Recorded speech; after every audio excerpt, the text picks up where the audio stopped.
you said you've got this vision, the vision board or whatever it is that the client wants, and you want to do that for your client. But a lot of times doing exactly what you said is what's going to help them get there. Yeah. If you become, and you take out that shotgun and you're like, we're just blow them all up, then you may not get that.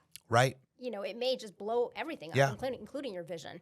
Right. So it's our job to make sure that, these emotions and we kind of play on it, in a tactful and smart way to be able to continue to get here. It's like, we're going to get here. But if I, get to your level and I start blowing stuff up, then we're not going to get here. Right. So it's, it's definitely, it's a hard job. How do you do that? Like, get tactical with me a little bit. Let's put on the hard hat for a second. Like, let's say I'm your client. Put you on the spot right now. Put me on the spot. I'm your client, and I had a sound head on me when we had our first meeting, and we co-aligned with this vision, and it had these 3 parts. And then all of a sudden some shit went awry in the middle of the deal, and now I'm hot-headed and I'm all emotional, okay? And now I'm throwing fire, brimstones and stuff. Technically, how do you manage me?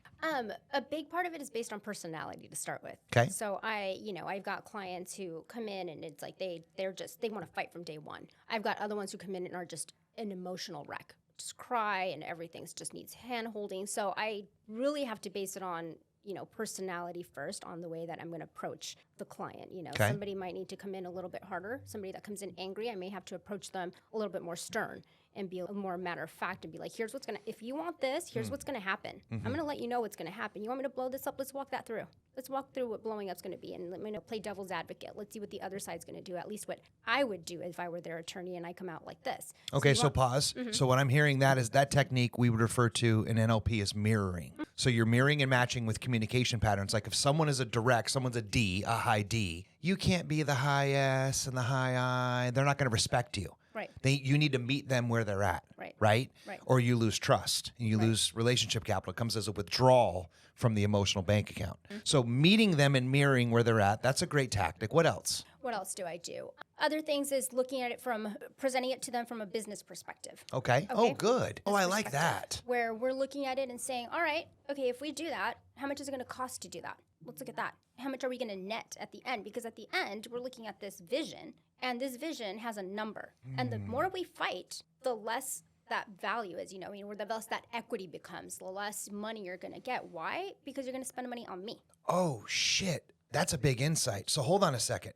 People think they're hiring high-performing, good divorce attorneys to fight for them because zero-sum game, they believe that means they're going to net more money. Right. You're saying that you can actually net a lot less. Wow. If you hire this, big attorney to just fight and take you all the way, they're going to end up netting less potentially. Right. And what I heard you say is not fight. It's not. Ideally, if you can avoid the fight, then avoid it. You always have to be tactful about it, though. Sometimes, you have to know who you're up against, what the other person's like. You need to learn a little bit more about that person's spouse, for example. Okay, what was the relationship like? Were they amicable? Was he, all these different things that you have Now, is it also helpful to know the other legal firm? Absolutely. Right. Because I remember that from when I had my radio show, I would always be told by lawyers, there's lovers and there's fighters. Absolutely. Say more about that. So there's, you have to know who your opposing counsel are, the opposing law firm. And is this a law firm that's going to want to settle, or is this a law firm that's going to want to fight and just take it all the way to trial? Now, I'm starting to hear this more nuanced right now. The ones that like to fight are just the ones that want to get paid more, That's sounds right. like. I mean, at the end of the day, fight.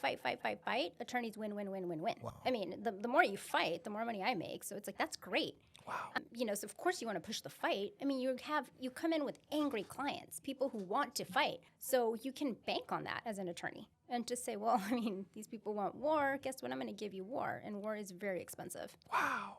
That's so insightful. So you're literally, it's a match made in heaven in that sense. You've got people willing to pay. I mean, they'll sell their house. They'll give you their equity. They'll do whatever to win. But do they really win? And the answer is usually no. Damn. It's really good.